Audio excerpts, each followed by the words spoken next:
مدینه منورې خبره مې شروع کړې وه او کوم مسجد نبوي مبارک دی هغه جومات کې منځونه کوي او د هغه جومات د منځونو ډېر برکات دي. یو برکت یې دا دی چې یو مونځ یو په 1000 یا یو په 50 سره دی. دوه روایته دي. دا د 1000 والا روایت لږ مضبوط دی او د 50,000 روایت د هغې په نسبت د کمزورې دی. خو زموږ علما وایي چې په فضایلو کې دا هم کافي دی. یعنی یو مونځ چې څوک په مدینه شریفه کې وکړي دومره ثواب یې دی چې د مدینې منورې نه علاوه په عامو د نورو جوماتونو کې 50,000 مونځونه وکړي. مونځ یې څومره دروند شو. یو خو یې مونځ قیمتي شو. دویم دا دی چې دغه جومات کې بعضې داسې ځایونه دي چې هغه د برکت دي. حضور پاک په خپله فرمایي چې زما د کوټې مابیت بیتي و منبري روضة من ریاض الجنه، زما د کوټې کومه کوټه کې چې حضور پاک دفن دی او زما د منبر په میاس کې چې کوم ځای دی دا د جنت د باغچو باغچه ده. نو ته چې مونځ کې هلته داسې فرض کوه لکه په جنت کې مونځ کوم. زموږ علما د دې حدیث متعدد یعنی ګڼې توجیحات کوي. بعضې حضرات وفاء الوفا باخبار دار المصطفى هغه لیکلي دي چې الله پاک یو روایت کې داسې شته چې الله پاک به دا ځمکه د قیامت په ورځ باندې اوچته کړي او جنت ته به یې یوسي. نو چې یو سړی هلته مونځ کوي او دعا کوي نو دا دعا دې وکړي الله دنیا کې د جنت ځمکې ته راوستم نو الله د مرګ نه پس هم د جنت ځمکه نصیب کړي. او بعضې علما وایي چې جنت کې انسان ته جسمانی خوشحالي ملاویږي، دلته روحاني غذا ملاویږي. د حضور پاک نه قرآن واوري، حدیث دی واوري. جنت هغه ځای دی چې هلته څوک ور ورسېږي الله پرې راضي وي. دې ځای کې چې څوک مونځ کوي نو الله د مونځګزار نه دلته راضي کېږي. جنت کې د زړه سکون او اطمیناني دقه هلته هم چې څوک مونځ کوي هغه ته د زړه سکون او اطمینان حاصل شي. او بیا فرمایي منبري علی حوضي، زما منبر د حوض کوثر په غاړه دی. نو یو توجیه دا ده چې د قیامت په ورځ به دا منبر او د منبر دا لاندې چې کوم ځای دی د منبر دا ځمکه دا به لوچته کړي او د حوض کوثر په غاړه به یې کړي. ته چې هلته ناست یې داسې فرض کړه لکه د حوض کوثر په غاړه د ناست دی او په دغه ځای کې چې مونځ کې په ذهن کې دا راغله چې د جنت ځمکې رالم په جنت کې مونځ کوم. حوض کوثر نه به حضور پاک خلک په اوبو سیراب کوي. د دغه منبر نه رسول الله صلی الله علیه وسلم خلک په خپله مبارکه خوله د قرآن او د سنت نه سیراب کړي. دغه د منبر او د حضور پاک د روزې مبارکې د قبر مبارک او د منبر میاس کې چې کومه ځمکه ده او منبر دی دلته چې ورشې او الله ته وجاړې نو خدای به د حوض کوثر دم بوځي او خدای به د جنت دم بوځي. ګوره قیمتي ځای دی. بعضې ستنې پکې د برکت ځایونو کې دي.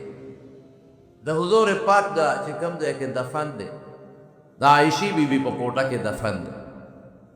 نو د هغې نه غټ دیوال تاو دی. هلته درې قبرونه دي. یو د دواړو جهانو د مبارک سردار دی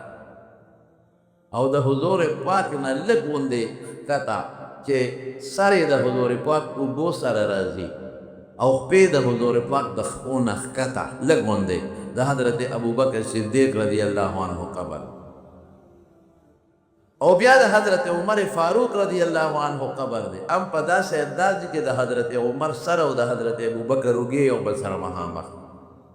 او د یو قبر ځای پکې خالی پروت دی. دا به عیسی علیه السلام چې کله د اسمان نه راکوز چې وفات شي نو هغه ځای کې به عیسی علیه السلام دفن کې. دا د عایشې بیبي کوټه ورسره خوا کې نږدې د حضرت فاطمې رضی الله تعالی عنها کور. نو دا د عایشې بیبي کوټه و انګړ او د فاطمې بیبي کور دې بوم را یو ځای کړي دي او د دې نه یو دیوال تاو کړی، 15 ګوټیز دیوال یې تاو کړی، 4 ګوټیز نه، چې د بیت الله په شان نشي چې څوک دې طوافونه شروع نه کړي. او چې کوم دا 3 قبرونه مبارک دي د حضور پاک او د حضرت ابوبکر او د عمر، د دې نه غټ دیوال شته او د سوړه پکې نشته، د ګوتې برابر سوړه پکې نشته. او ترکیانو بیا د دې د پاسه یو مضبوط ګمبد جوړ کړی او لاندې نه ښه مضبوط دی. یو زمانه کې بادشاه سلطان نورالدین زنگی دا وفا الوفا به اخبار دار المصطفى کې شته، د علامه صحمودي رحمه الله کتاب. نو د شپې حضور پاک په خوب کې ولید د بادشاه ته د دوانو جهانو سردار یو 2 کسه وخوند، وی دا سپیرانه چخې کا دا وشه دی چې د خوب راپاسې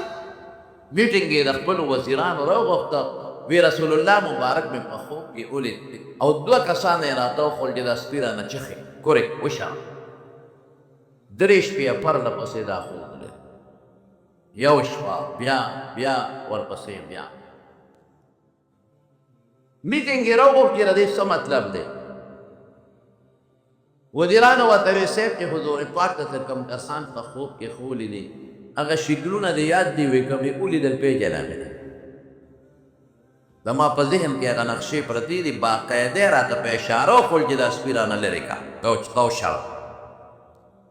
نو کوم یې ولیدل نو پیژنه. بس وزیرانو کې یو وزیر ډېر هوښیار، هغه وی بادشاه سلامت زه چې زه مدینې شریفې ته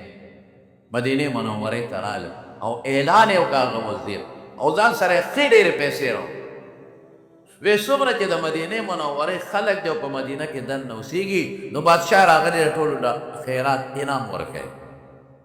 هله راځئ. بادشاه ته یې ویل ته کښېنه زه به پیسې ورکوم، ته پکې هغه 2 کسان صحیح کوه. د مدینې خلک راوچلېدل، وزیر به پیسې ورکولې او خلک به تل بادشاه ورته کتل. ماسخوتن شو، بادشاه نه وزیر صاحب تپوس وکړي کسان په ذهن کې راغلل، وی نه دی کې نو، وی چې چا انعام نه اخیستی راځئ. په سبا له نور خلک راتلل، وزیر صاحب به پیسې ورکولې، بادشاه ورته په کورسۍ ناستو کتل به خلک ځي. بیا پکې 2 کسان رانل، په 3مه ورځ بیا داسې وشوه. وزیر بادشاه وزیر ته ویل وزیره پیسې خو دې ټولې خلاصې کړه، سړي خو پیدا نه شو. وزیر هم حیران، اعلان یې وکړ که څوک پاتې مهرباني وکړئ بادشاه واپس ځي، چې داسې نه چې د مدینې په خلکو کې څوک پاتې شي هله راشئ د انعام یوسئ. وی صاحب وزیرانو چې دلته د مدینې کوم خلک و مشران دا غځئ وزیران، هغې وی چې څومره خلک و ټول رالل یو پاتې نه شو. وی وګورئ معلومات وکړئ خیر دی. وی یو 2 کسان پاتې دي، وی راولئ نه چې هغه خو ډېر نیکان خلک دی، هغه ډېر دینداره خلک دی، هغې پیسو پسې نه ځي، پیسو پسې ځي، هغې خو خلکو له خیراتونه ورکوي. وی دا څوک دي؟ وی دا مدینه شریفه کې پراته دي، جومات کې اعتکاف ته پراته دي او د مدینې خلک د دعاګانې غواړي او د مدینې خلک راځي او په لاس یې بیعتونه کوي. ډېر بزرګان دي او نیکان دي، چا سره خبرې نه کوي او د شپې بقي ته ځي، د بقي مقبرې ته ځي او هلته ناست دي د صحابو د قبرونو سره او هلته عبادتونه کوي. چېرته چا له دي؟ هغه پیسو له ځي. بادشاه ورته وی ښه دومره نیکان دي؟ وی مونږ به لاړ شو، مونږ به یې ملاقات وکړو، مونږ به یې وګورو، پیسې دې نه هلي کې دومره نیکان دي مونږ به ورشو. او پولیس ته ویم پولیس پې ګوتې وروړي جنجال جوړېږي، ټول د مدینې خلک بلوه کېږي، لکه یو عالم څوک ونیسي یا یو بزرګ څوک رانیسي نو خلک بلوه کېږي. بادشاه سره د وزیرانو هغه 2 کسانو له کور ته ورغی او هغوی ته یې هم وی چې بادشاه سلامت راغلی دی او تاسو هم راشئ چې پیسې درکړئ. هغې وی مونږ پیسو پسې نه ځو، مونږ خپل عبادت کوو، بادشاهانو پسې به ځو. د خلکو پې نور هم اعتماد مضبوط شو چې دا خو ډېر ښه خلک دی، دی خو د بادشاه بلا پیسې ورکوي، هغې له نه راځي او خپل عبادتونه کوي، د خلکو پې ښه مضبوط اعتماد. چې بادشاه سره د وزیرانو کور ته ورغی او ورننوتل د ملاقات په نیت، نو بادشاه وزیر ته اشاره وکړي دا 2 کسان دي. ما ته چې حضور پاک په خوب کې کوم دوه خولې دي دا شکلونه دي 3 شپې راته خولې چې دا سپي رانه چخې که کورې بهر کیف وزیر خلک رانل پولیس والا بي د کور نه ګیر چاپېره کې راواچول او خلکو وی دا څه کوئ تاسو وی دا مونږ ګرفتارو دا نه شي ګرفتارو دا خو زمونږ پیران صاحبان دي دا خو زمونږ بزرګان دي ردي نه مونږ لاسنیوي کړی دي دی خو د شپې د بقي په مقبره کې لګي الله تسلسلګي او یو جان او عبادتونه کوي او دروازه دلته مدینه منورې جومات ته راځي دا څه کوي بادشاه وی د بي د کور تلاشي وایي کوټې یې وکتې ځمکې یې وکته چې دا څه مطلب دی یو ځای کې خشاک پروت او څانګې پرتې چې هغې اوچتې کړې د هغې لاندې بوجۍ وې پوزکي وو پوزکي کې یې لرې کړل د هغې لاندې سوړه وه بادشاه یو کس دوه راوستلې په دې سوړه کې وردنه او د هغې وې دی کې بس شی به یې ښخ کړي د هرې زمانې څه وسله به یې پکې نه هغې ته لا څه پته وه چې سړی یې وردن نه که ورکوز یې که سورن دی وروره ځه پکې ځه پکې ځه پکې ځه پکې سړی واپس راوت وی صاحب دا خو صورت دی بس سړي یې ګرفتار کړل بادشاه وایي څه مسله ده او خلک هم پوه شو چې صورن سره پاره وباسي اوس مسله ده خلک ډېر ورپشا شو چې بادشاه ونیول او جیل کې واچول او یو څو ډبې یې ووال نو هلې ووی وایي موږ د فرانس ته راغلي یو موږ انګریزان یو پیرنګیان موږ مسلمانان دی شکل هم د مسلمان جوړ کړی پټکي موالي دي جامې د مسلمان دي منځونه هم زده کړي دي او په جومات کې خلکو پسې منځونه کوو او بلا پیسې هم راوړي دي او خلکو له خیراتونه هم ورکړي او دلته هم دا کورونه په بیه اخیستي دي په ښه ډېرو پیسو هم اخیستي دي چې دا کف کې موږ ډېری یو او تاسو څه کوئ موږ د سورن د استو ماهرین یو اوس خو سورنګونه په مشینانو باسي اوې په لاسونو باندې سورنګونه ایستل موږ د سورنګ د ایستو ماهرین یو زموږ دغه زبردست مهارت دی چې موږ سورنګونه وباسو نو څه مطلب وایي دا موږ یو سورنګ روان کړی دی څه دپاره موږ د رسول الله مبارک قبر ته دا سورنګ روان کړی د شپې چې بقي ته د عبادت له عبادت له نه ځو دروازې دا خوره نه وباسو او د شپې دا خوره چلو د بقي په مقبره کې غورځو چې سورلا باندې پیل شي سورن سلا وباسه وی مونږ ته دا اگر دی چې تاسو دا سورن به وباسئ او حضور پاک به د قبر نه راوباسئ وی لږ یو لیشت به ځای پاتې دی نور هم سورن ځای ته رسولی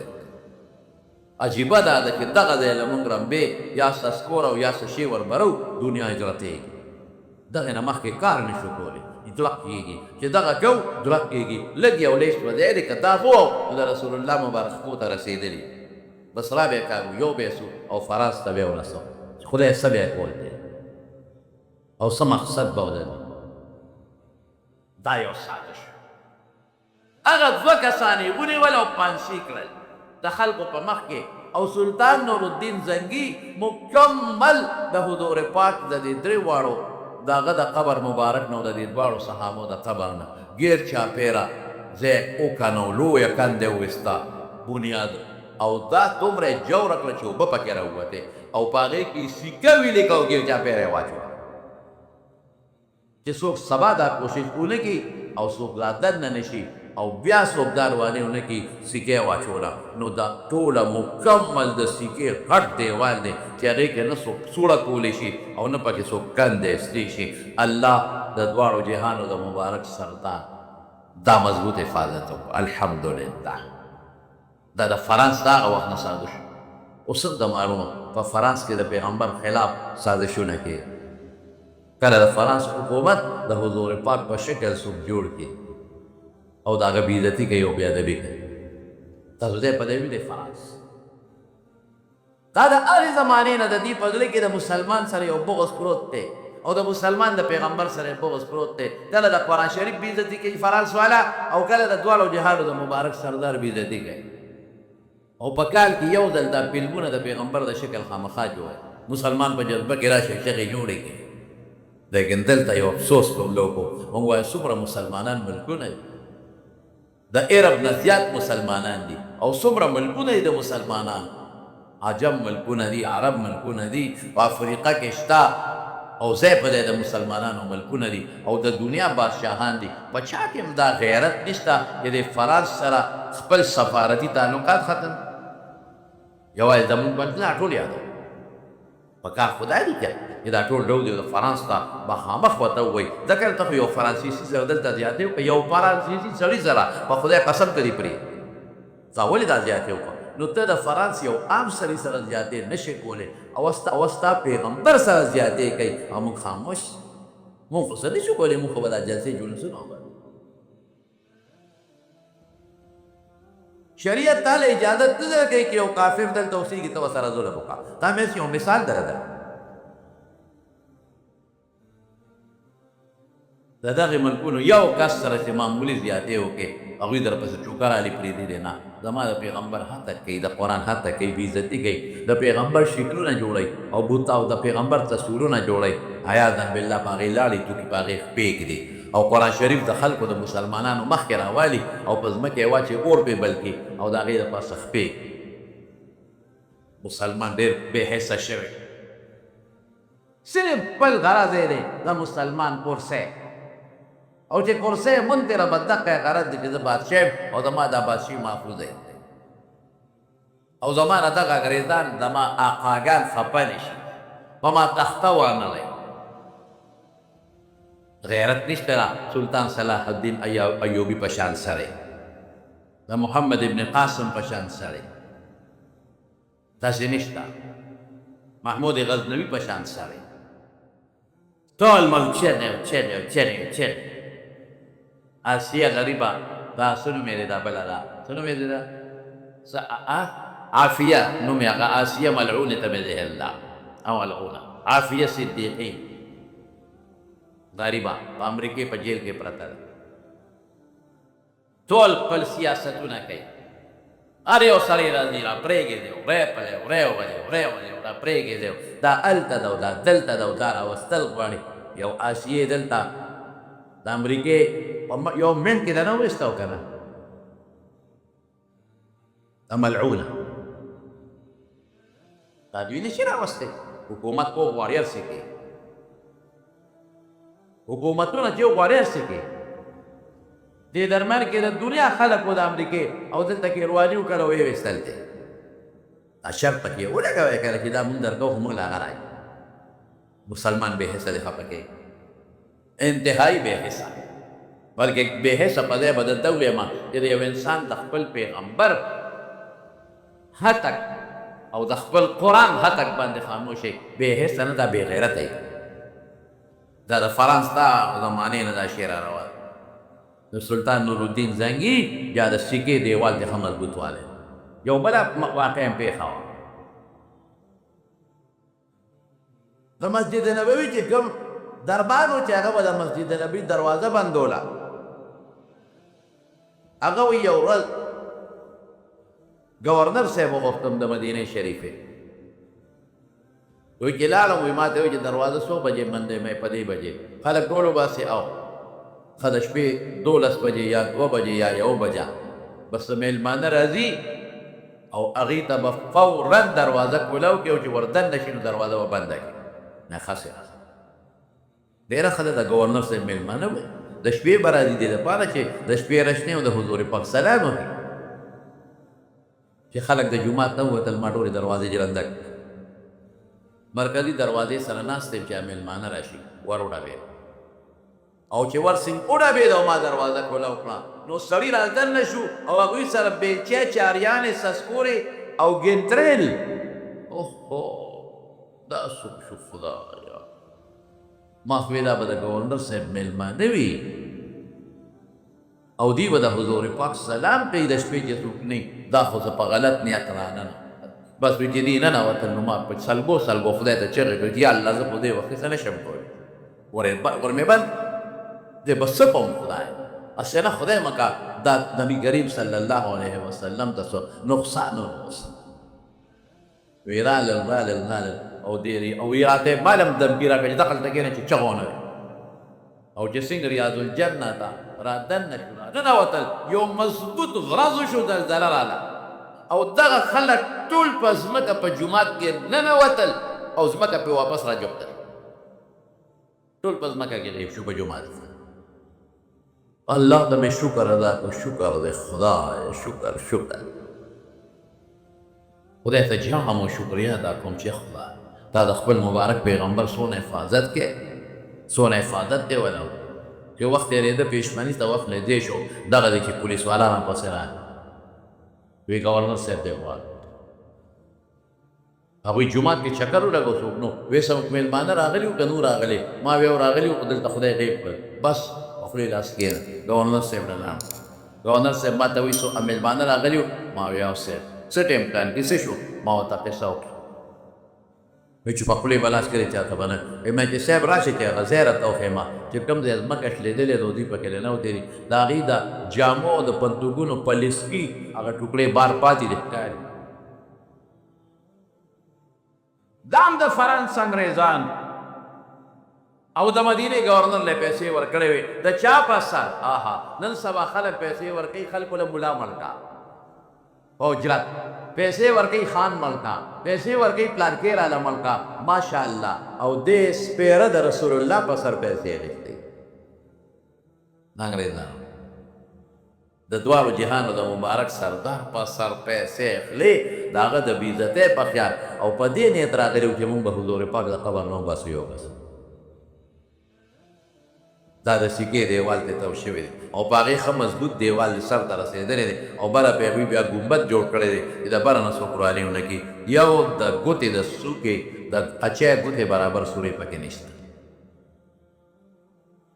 په دې بعضې پوسټرو کې د حضور پاک د قبر یو تصویر راغلی په دې نیټ باندې هم راځي او په بعضې پوسټرو کې هم راځي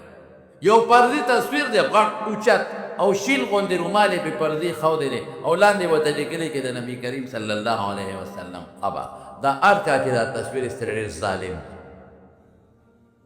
دا مه لګوئ دا تصویر بلکل دا د خپل کور نه لرې کوئ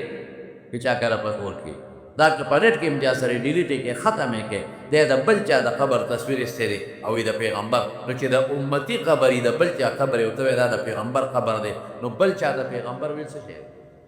کفر دی که نه انۍ کې خو د ګوتې برابر ستونه نشته خوار شي دا تصویر د کوم ځای نه واخیست د قبرونو په شکلونو کې د مورخینو ډېر لوی اختلاف دی څوک دغه قسم شیان وایي چې دا ما درته وایي او څوک بل قسم یاد درننه بوه دا بادشاهان چې ورشي وردن نشي نو دا د دې دیوال نه پورې غاړه یو ګلی د په هغه ګلی باندې ورشي او په دې دیوال د پاسه یو خلاف پروت دی تک شین مزیدار خلاف د الله نوم دی او داسې نور څه کلمات لا اله الا الله پې لیکلی دی ما له هم چې د هغې یو ټوکړه مبارکه راکړې ده ما سره پرته کوم چې د هغه دیوال د پاسه په غلاف ته ورته او د هغې نه ګیر چاپېره یو لاره د ګلی ده نو په دروازه د بادشاهان وردن نشي خو روضې مبارکې ته څوک نشي وررسېدلی او د هغې نه قبلې طرف ته بیا د اوسپنې دغه ګلی نه پورې غاړه د اوسپنې یو مضبوطه جنګله ده دا هم ترکیانو جوړه کړې ده او د څلورو طرفونو مضبوطه جنګله ده دا جنګله دوه طرفونو ته ده یو قبلې طرف ته ده یو جومات طرف ته او قبلې طرف ته چې کومه جنګله ده نو په هغې کې بیا درې سوړې جوړې کړې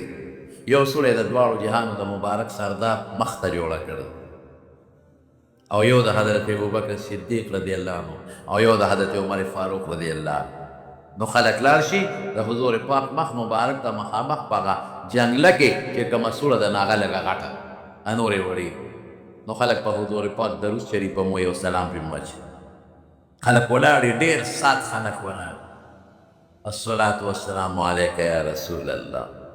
الصلاة والسلام علیک یا حبیب الله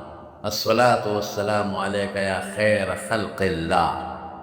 داسې نور هم چې د حضور پاک کوم صفتونه دي هغه اخري او مخامخ ورته خلک ولاړي او په رسول الله مبارک درود شریف وایي او حضور پاک فرمایلی هم دي وی زما د مرګ نه پس زما په قبر درود وایم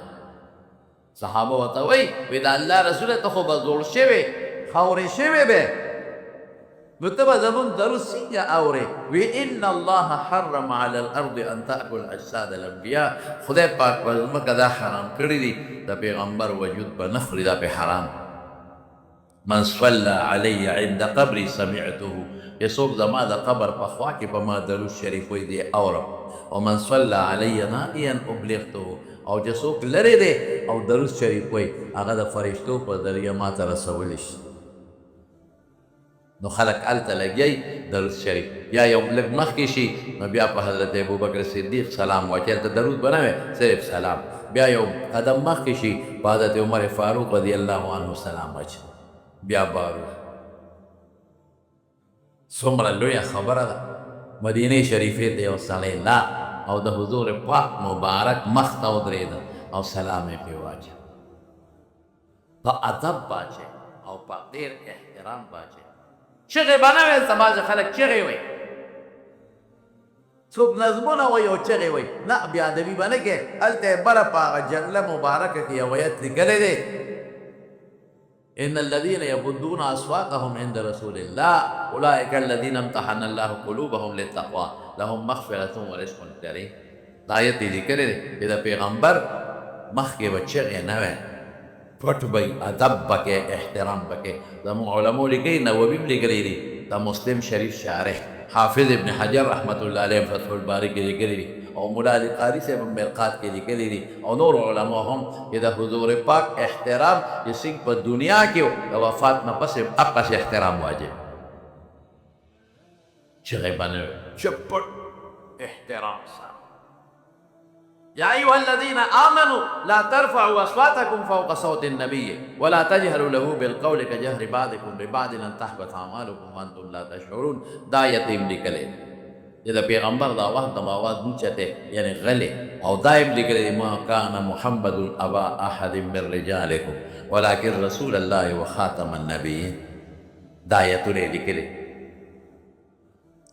خو چې کم صالحان او دینداري او د حضور پاک عاشقان یې مینې نو هغه ډېر په احترام لاړ شي چې د خولې نه یې کش ونه خیږي او بېادبي رانه شي نو سلام واچي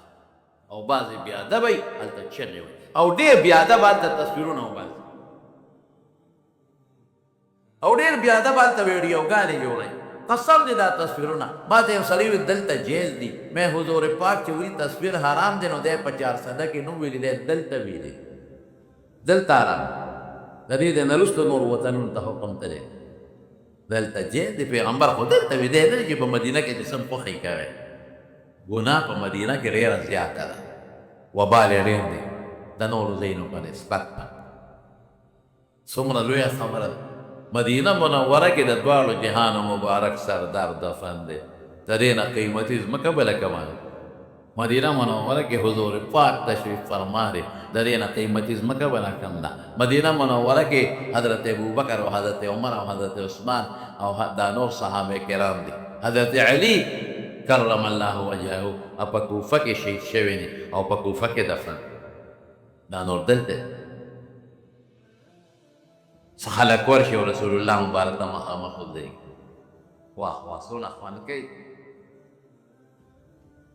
خپل سلام هم ورپېښ کوي او چې چا ورته ویلي د هغې سلام هم ورپېښ کوي او په یو ځل د چا کار خو زما نوم پر یو خبره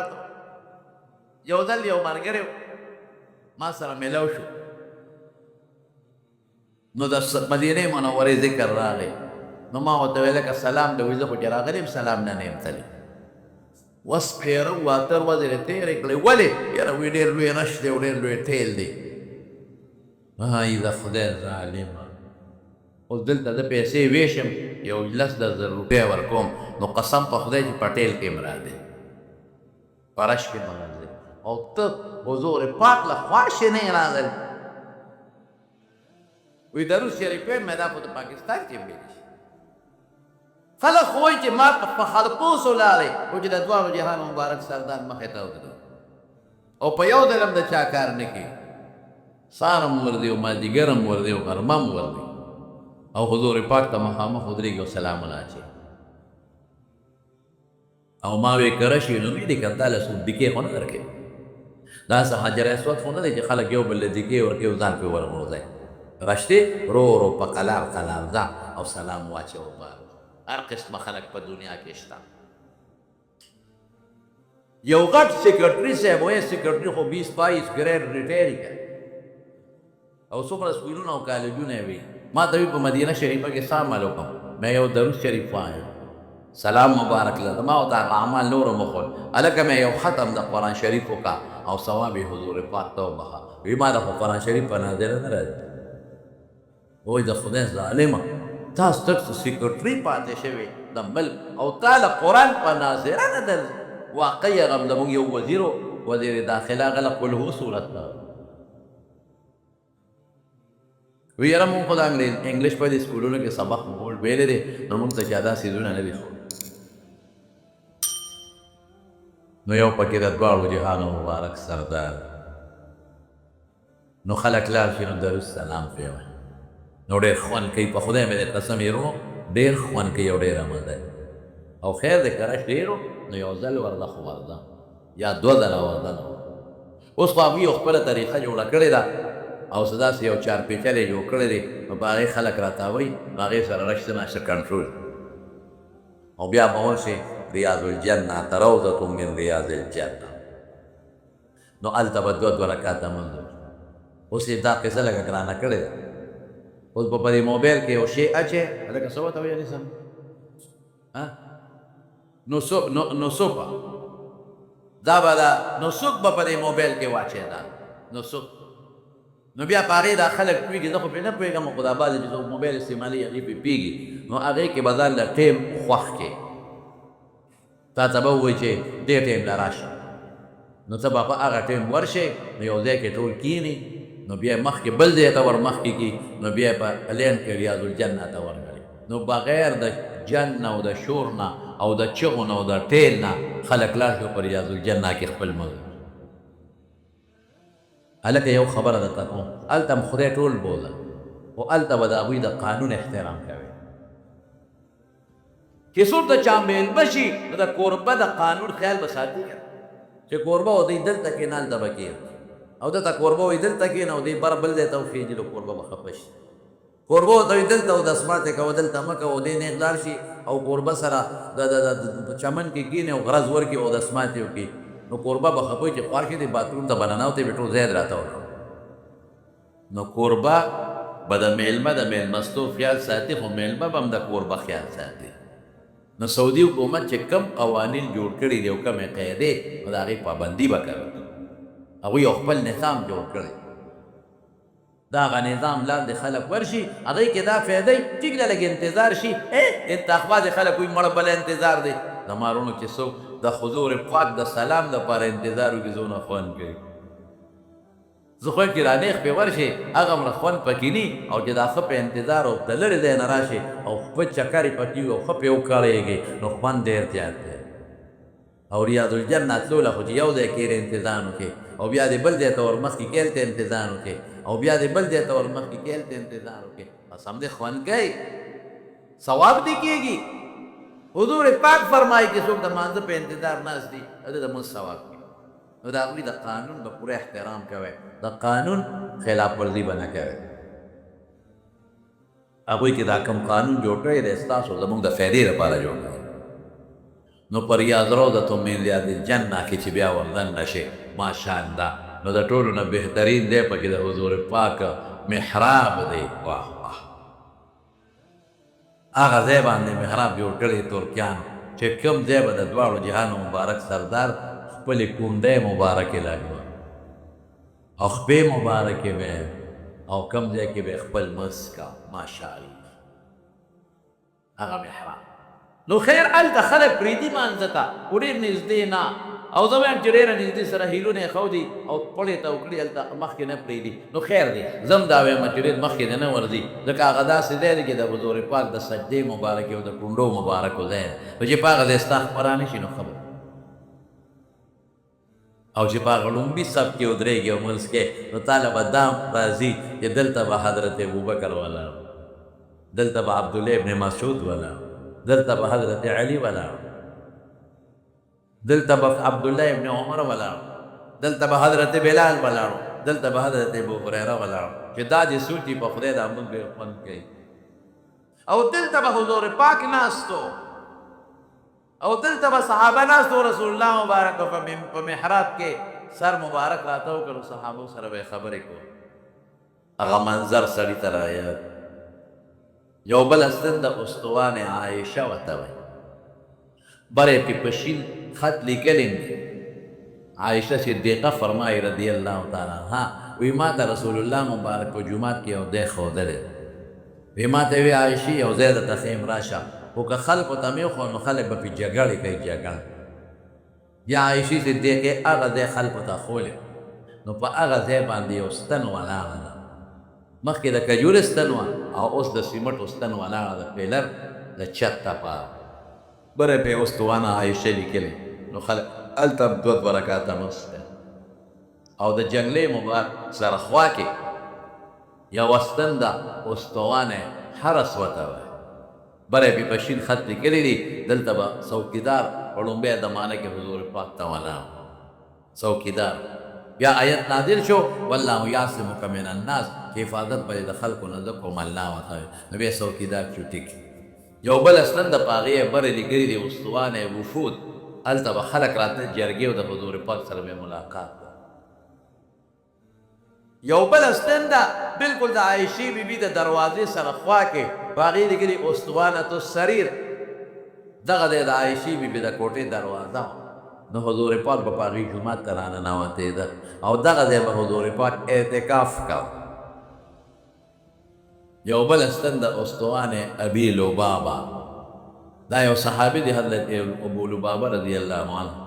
د هغه نه یو غلطي شوې وه نو دې ستنې پورې ځان تړلی و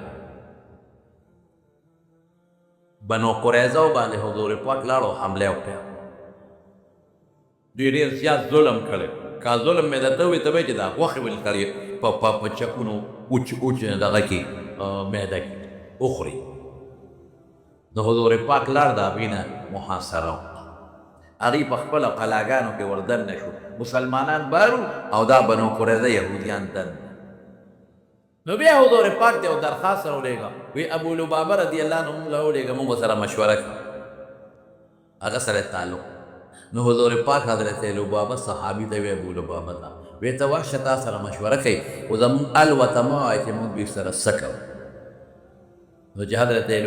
ابو لبابه وردننه شو نو هغې راغلل او په ژړا شو ښځې او ماشومان ورته خپو کې راومیدل وی ته موږ تعالی وایه موږ سره مسلمانان څه کوي حضور پاک را سره څه کوي نو ده په مری داسې ګوته راښکه یعنې علالی وجلې د پیغمبر مبارک هغه راز یې ښکاره کړه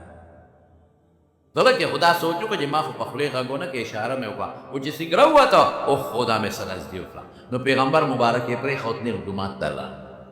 او جومات کې یو ستن پورې ځان وتړه چې خدای دا خو ما د پیغمبر راس پاش کړه دا خو ما غزدي وکړه ځان یې وتاړه نو کومې ستنې پورې چې دا هغه ځان تړلی و د هغې په ستنې په دی چې کوم پیلر ولاړ دی نو په هغې یې بره لیکلي دي استوانې ابي لبابه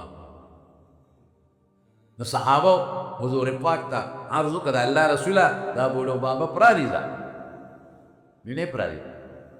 وی صاحب هغه وایي چې مونږ یې پرانیزو خو هغه وایي چې تر څو حضور پاک زه نه یم پرانیستی زه نه ځان به نه پرانیزم نو اوبه هم نه څکي ډوډۍ هم نه خوري صرف اودسمات دي لی پرانیزو ځي او بیا راځي او دونه کمزوری شو چې د سترګو نظر یې ختمېدو وانه نو رسول الله مبارک وفرمایل وی دې نیغ ولې هلته ته ما له به راغلی نو ما به د خدای په دربار کې وله بخښنه غوښتې نو الله مو معاف کړی ولو انهم اذ ظلموا انفسهم جاءوك فاستغفروا الله واستغفر لهم الرسول لوجدوا الله توابا رحیم چې څوک یو ګناه وکړي او دی راشي د الله نه بخښنه وغواړي معافي او بیا حضور پاک له راشي هغه وله د خدای په دربار کې معافي وغواړي نو خدای پاک به یې معاف کړي نو دی الله ته یې ځان کوتړه نو زه دومره طاقت شته چې خدای ته یې ځان جیل کې اچولی او زه یې پرانیزم یو سړی چې په سپریم کورټ کې درخواست داخل کړي نو شیشن یا هائی کورټ د هغې فیصله کولی شي نه ځان یې الله ته تړلی الله پوه او دی پوه شه نو بیا الله په قرآن شریف کې ایتونه نازل کړل نو حضور پاک ورغې دا معافی ایتونه نو بیا اوس پړل نو چې د هغه ستنې د پاک په ځای کم پیلر جوړ دی هغې ته استوانې ابي لبابه یو بله ستن هم شته او په هغې لیکل نشته هغې ته استوانې حنانه وایي دا د حضور پاک د منبر او د محراب په میاس کې چې کومه ستن ده دغه ده حضور پاک به د ستنې ته ډډه والې او تقریر به یې کوه نو یو ښځه په مدینه شریفه کې عایشه انصاریه نوم ارال رسول الله مبارک ته درخواست وکړه وی صاحب زما یو غلام دی او هغه غلام ترکان دی نو که ستا خوښه کې یو منبر دله جوړ کړي ته په هغې کښېنې نو خلکو ته به تقریر کوې د د غلام یا باقوم نوم یا میمون حضور پاک به ډېره ښه ده. نو هغه یو منبر جوړ کړ. نو هغه منبر یې راوړو او د محراب سره خوا کې کېښود. نو رسول الله مبارک د هغه ستنې نه منبر ته را روان شو. نو ستنې وجړل، داسې جړی وکړه لکه د لسو میاشتو لنګه اوښه چې څوک تنګی او هغه چغې وه، داسې جړی و. حنانه جړېدونکې ته حنین جړېدون. نو حضور پاک ورغی لاس یې ته تاو کړه واپس. نو چې لاس یې ته تاو کړه نو هغه سلګۍ په قلار شوې او لکه ماشوم چې قلاری او چپ شي دقسې چپ شوه. نو ګوره دا د پیغمبر معجزه ده. نو حضور پاک د هغه ستن نه تپوس وکړو، وی وایه تا ما پسې وجاړه. دوه خبرې، یو دا چې زه الله ته سوال وکړم او تا جنت ته بوځي، چې الله ته سوال وکړم او دلته یې خدای زرغونه کړي او میوې دې دا خلک خوري، او که دا دې خوښوي چې الله ته سوال وکړم نو الله به جنت ته بوځي او جنتیان به په جنت کې میوې خوري. ما ستنې وې د الله رسوله دا دویمه خبره مې خوښه. نو حضور پاک بیا دعا وکړه او ویې فرمایل د قیامت پر ورځ به دا ستن خونی والي جنت ته به یې بوځي. نو په جنت کې به یې خدای زرغونه کړي او جنتیان به یې میوې خوري.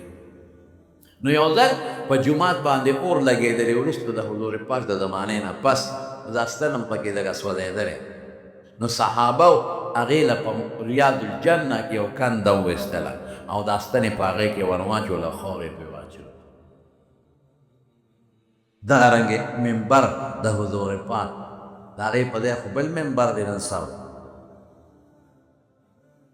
د هغې خوا کې چې مونځ کوې داسې مفرده لکه حوض کوثر په خوا کې چې مونځ کوو او هغې ته مخامخ د بلال اذانخانه و. نو اوس خو هغه اذانخانه نشته، اوس خو هغوی په دې جومات کې بر یو راپورټ یې چته چولی هم په هغه دی چې بلال به کوم دی بانګ وې اوچت، هغې ته یې پوړی جوړې کړي دي نو مؤذن پرې بانګ وې. مخامخ د زیارو د جنډو دوه چبوترې دي، خلک وایي دا صفه ده، دا صفه نه ده، دې کې به څوکیداران کېناستې ده. دې سره خوا کې ښي طرف ته چې قبلې ته مخکې بلکل محراب نه شاته چې لاړ شي دغه میدان دا صفه وه. رسول الله مبارک پکې طالبانو یو چبوتره جوړه کړې وه د دین طالبانو او په هغې یې صبر اچولی و. هغې کې به دا طالبان ناست او د حضور پاک نه به یې قرآن زده کو دین به زده. یعنې دا ټول جومات چې څومره دی دا هغه دی چې صحابه به پکې ناست و، د دواړو جهانو مبارک سردار به پکې ناست و. حضور کاف اعتکاف پکې کړی دی، جبریل راغلی دی ناسته یې پکې کړې ده، میکایل راغلی دی پکې ناسته یې کړې ده او اوس هم په زرګونو فرشتې هلته اوړي راوړي چې څوک په پیغمبر مبارک سلام اچي هغه فرشتې ورته دعاګانې. دا قیمتي جومات اعلی د عبادت نقشې دي پکې او د پیغمبر مبارک د صحابو نقشې دي او چې څومره نوی جومات هم جوړ شوی دی. نو تاسو که تاریخ وکړه تاریخ شته نو دا ټول جومات په هغه ځای جوړ دی چې د صحابو کورونو د امهات المؤمنین د حضور پاک د بیبیانو کورونه او د صحابو کورونه. خیر د مدینې منورې بعضې خبرې پاتې شوې هغه که موقع وه نو په آینده جمعه کې به راته ویم انشاءالله. خو خدای پاک دې مونږ تاسو ټول مدینې منورې ته بوتلی یو ځل نه بار بار دې خدای بوځي او الله دې مونږ له د مدینې منورې د آدابو توفیق نصیب وګرځولی. زما یو ډېر نږدې شاګرد و ما سره په دارالعلوم نعمانیه اوتمانزو کې ډېره موده پاتې شوی او دلته په دې دیدار آباد کې د باقي شاه لالا حاجي جومات کې هم پاتې شوی. باقي شاه لالا حاجي صاحب د جومات او بیا مدرس و په پېښور کې یو غټه مدرسه راحته باغ نو هغې غریب ته څه موده مخکې د سر کینسر لګېدلی او پرون نابله وفات شوی. غني الرحمن مولوي صاحب دعا ورته وکړئ چې خدای پاک یې وبخښي، الله د آخرت خوشحالۍ نصیب کړي او خدای د دې بیمارۍ اجر په آخرت او خبر کې ورکړي او بچو له خدای صبر واکړي د نورو غمونو نه خدای وساتي. او نن زموږ مفتي آباد کې د مجید ګل مور وفات شوی، مجید ګل هغې ته هم دعا کوي چې خدای پاک یې مغفرت نصیب کړي، الله یې د آخرت خوشحالۍ نصیب کړي. او د پیرانو د محلې د شیرالله رور سریر حج د روان دي دعا غواړي الله دې په خیر بولي، الله دې په خوشحالو بولي. بعضې ملګري بیماران دي دعا غواړي الله دې ټولو بیمارانو له روغ صحتونه ورکړي. یا الله چې څومره بیماران دي ټول له روغ صحتونه ورکړي. یا الله چاته چې څه پریشانۍ او مشکلات دي پریشانۍ مشکلات په خوشحالو بدل. الله مونږ د حاسدینو د حسد نه وساته، د شریانو د شر نه وساته، د بغضیانو د بغضونو نه وساته، د کوډګرو د کوډو نه وساته، د بدنظرو د بدنظرونو نه وساته. الله مونږ ټول د بیت الله حج عمرو او مدینه منورې ته بار بار بوتلی کې. یا الله چې څوک بیماران دي په دې مجلس کې یا کورونو کې، ټول له روغ صحتونو او شفا ورکړي. زنانو ته دعا کوئ، د زنانه نیکانې وي چې خدای زموږ د کورونو د زنانو په سرونو د حیا او د پردې څادر واچوي او د بېعزتۍ او د رسوایۍ د جرم نه خدای په امن کې اوسئ. یا الله چې چاته څه ټینشنونه او تکلیفونه دي په خوشحالو یا بدل کړي. د رسول الله مبارک د سنتو سوچه تابعدار کړي او د ګناهونو نه د خدای نفرت پیدا کړي. څومره مرتګان مړه دي خدای ټول وبخي چې کوم جنبي د روح صحتونه ورکړي. او دا نوجوانان هلکان چې څومره دي خدای د خیر او د برکت ژوند یې نصیب کړي. زموږ جومات ته چې څوک د لرې لرې ځای نه راځي خدای په یو یو قدم اجرونه ورکړي. او دلته کې چې د مېلمنو د ګاډو او دا نور څوک خدمتونه کوي خدای د هغې بدلې په دنیا کې هم ورکړي او په آخرت کې هم ورکړي. موږ د ښکلي مبارک پیغمبر سره د حوض کوثر په غاړه نبی کریم صلی الله علیه وسلم فرمایي یو حدیث دی ثلاثون درې کسان دي لا یکلمهم الله ولا یزکیهم یوم القیامه. درې کسان دي خدای به ورسره د قیامت پر ورځ د رحم خبرې نه کوي. اورې ښه ده، درې کسان دي لا یکلم الله یوم القیامه، قیامت پر ورځ به الله د فضل او د کرم او د رحم خبرې نه کوي. هلته خلک رحم ته محتاج دي. ولا یزکیهم یوم القیامه، قیامت پر ورځ به خدای د ګناه نه پاک نه کړي. درې کسان څوک دي؟ یو شیخ ظالم چې دی بوډا دی بیا هم زنا کوي. ځوان لام ګناه، ځوان لام دا نه چې زنا جایز ده، هغه لام ګناه ده. خو چې بوډا سپې ظالمه نو ته ولې زنا کوې؟ د سترګو کوي څوک اراندام نشي کولی. د بوډاګان د سترګو زنا کوي، د غوږ زنا کوي، د ژبې زنا کوي. ته خو بوډا یې بس که نه خدای ته وګوره، بس ځواني کې هر څوک لکه